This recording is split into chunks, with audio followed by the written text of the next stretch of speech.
el espacio que tiene Radio Tandil para hacer una lectura de la política internacional, de los acuerdos internacionales, de las noticias que últimamente de la mano de Trump se han vuelto más importantes que lo habitual. ¿Quién iba a decir que íbamos a estar tan pendientes de noticias internacionales? Ezequiel, muchísimas gracias por acompañarnos. Gracias a ustedes, como siempre, como todos los viernes. Buenos días, equipo. Gracias. Muy bien, ¿dónde tenemos que poner el ojo del lobo en esta distancia crítica? El ojo del lobo hoy está puesto en algo que puede ser un conversatorio de los más atractivos que hemos tenido últimamente, porque vamos a hablar de algo que se redefine en términos conceptuales como la doctrina de seguridad nacional, ¿no?, de los Estados Unidos, que es como una especie de hoja de ruta que se manifiesta en forma explícita a través de un documento y que habla, como bien vos decías, ni más ni menos de un nuevo capítulo de este Trump recargado y de su mirada, que es lo mismo que la mirada de Estados Unidos,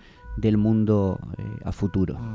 El otro día estaba escuchando que, por supuesto, la advertencia, mucho más que una advertencia a Maduro, ahora se sumó la advertencia a Petro. Entonces ya no es solamente Maduro porque es una dictadura, porque es el jefe del cartel, no, ahora a Petro también. Parece que el hombre tiene como esa forma de manejarse para establecer estas cuestiones sin tanto cuidado como, bueno, otros presidentes americanos seguramente lo tenían también a esto, pero con otro protocolo. Acá tenemos una persona que hace gala de alguna forma de mostrarle al mundo que él ordena lo que tiene que pasar en otros países.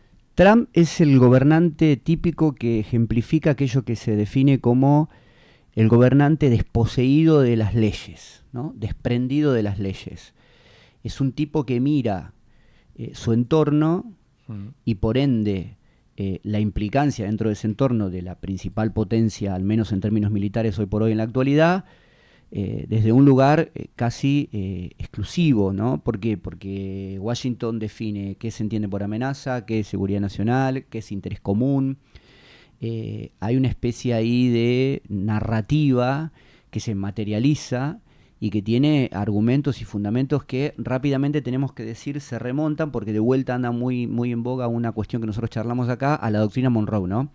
Jay Monroe fue un presidente de Estados Unidos que en el año 1823, en diciembre, estamos 202 años, sí, en el 1823, perdón, describe esta especie de doctrina respecto de que el continente americano, América para los americanos nace de ahí, iba a ser no solo su patio trasero, sino el lugar a defender por Estados Unidos respecto al proceso de colonización europeo, porque ahí los países latinoamericanos estaban disputándose la independencia de Europa, además. Entonces Monroe dice, quédense tranquilos que los vamos a cuidar. Esa es la doctrina Monroe. El primer problema nace, ni bien arranca el siglo XX, con Theodore Roosevelt, el padre de Franklin Roosevelt, que le da una vueltita de rosca a la doctrina Monroe y empieza a implementar la potestad de Estados Unidos de intervenir en el continente en función de los intereses de Estados Unidos. Ahí está el punto de quiebre, Juan, respecto a la doctrina Monroe. Por eso es importante hacer un poco de historia respecto de esto, porque vos habrás leído, quienes nos están escuchando y viendo por ahí, de que se hablaba del corolario Trump. ¿Por qué? Porque hace referencia al corolario Roosevelt, que es como ir agregándole cositas a la doctrina Monroe original, pero esa cosita significaba ni más ni menos el derecho de Estados Unidos de intervenir en el continente en virtud de sus propios intereses nacionales. Esto a colación de lo que vos decías, ¿no?, respecto de Maduro, de Colombia. Intereses que son múltiples, que pueden ser desde el combustible hasta una materia prima, hasta lo que ellos consideran una amenaza por la incorporación de drogas al circuito norteamericano, todo. Redefine, entre otras cosas, porque este documento de 33 páginas tiene algunos puntos interesantes, porque redefine la mirada militar de Estados Unidos. Me parece que nos tenemos que quedar con eso, ¿no? ¿Qué nueva mirada? ¿Qué es lo que propone de nuevo? Por ejemplo, la potestad de ampliar la presencia militar, ¿no? Como decís, bueno, eso es bien al estilo de las definiciones de estos tipos de documentos, ¿no? Cuando se desclasifican, digamos, sí, porque son documentos de seguridad nacional. Cuando llegan a nosotros, a este remoto lugar del sur del continente, que viene medio ambiguo, ¿qué es amplificación militar? Bueno, ni más ni menos que abogarse la potestad de Estados Unidos de, en función de sus intereses, tomar el mapa del continente y decir, acá vamos a instalar una base militar, argumentando determinadas prerrogativas que pueden ir desde los intereses geoeconómicos hasta los intereses pura y exclusivamente militares y o comerciales. Por eso nosotros en algún momento dijimos que cuando nuestra diplomacia fallida, en este presente actual de la política exterior argentina, hablaba de Estados Unidos, nos habla de igual a igual, nosotros decíamos de acá, ojo porque esto viene convuelto y tiene que ver con esto, entre otras cosas, respecto de la amplitud militar. Ezequiel, la cuestión económica está muy atada, muy asociada a esta cuestión militar. Con esto te quiero preguntar, ¿es una avanzada la pata económica para que después venga la militar y de alguna forma condicionarla? Mira, te estamos poniendo tanta plata, van a venir tantas inversiones de Estados Unidos, pero esto viene con el permiso para aumentar la presencia militar en Argentina, etcétera, etcétera. Estos materiales que son especiales para Estados Unidos, las famosas tierras raras, cuestiones que tienen que ver con la energía nuclear. ¿Viene un paquete asociado a lo militar con lo económico? Este documento define, en esto que vos decís, que parece como que en algún momento también lo hablábamos, ¿no? Una especie de ensalada gigante, sí, donde meten todo, se llaman activos estratégicos claves. Por ejemplo, Vaca Muerta, ya que hablas de esto, ¿no? Y de la importancia económica. Vaca Muerta pasa a ser considerado en este documento un activo estratégico clave. Vos decís, bueno, está bien, suena perfecto. ¿Para Estados Unidos? Para Estados Unidos. Para el interés nacional. ¿De quién? ¿De Argentina? No, para el interés nacional de Estados Unidos. Y está dentro de las prerrogativas que están que vinculan a elementos como la hidrovía, hablando de comercio, ¿no? Sí. Uno de los canales de agua dulce más importantes de comercialización que tiene el sur del continente, las aguas, el acuífero guaraní, el 5G, y cualquier tipo de prerrogativa que ponga en clave de disputa geoestratégica a China. Entonces ahí linkeás lo comercial de manera absoluta. ¿Por qué? Porque dentro de estas prerrogativas Estados Unidos se reserva el derecho de ser el primero, y te diría el único, respecto a la posibilidad de que a través del gobierno o de las empresas norteamericanas tenga la prioridad para, por ejemplo, licitar la explotación de la hidrovía o de 5G. Que ahí, permitime un link porque hay que seguir esto, Juan, vos que sos periodista. Ahí hay un problemita con Clarín.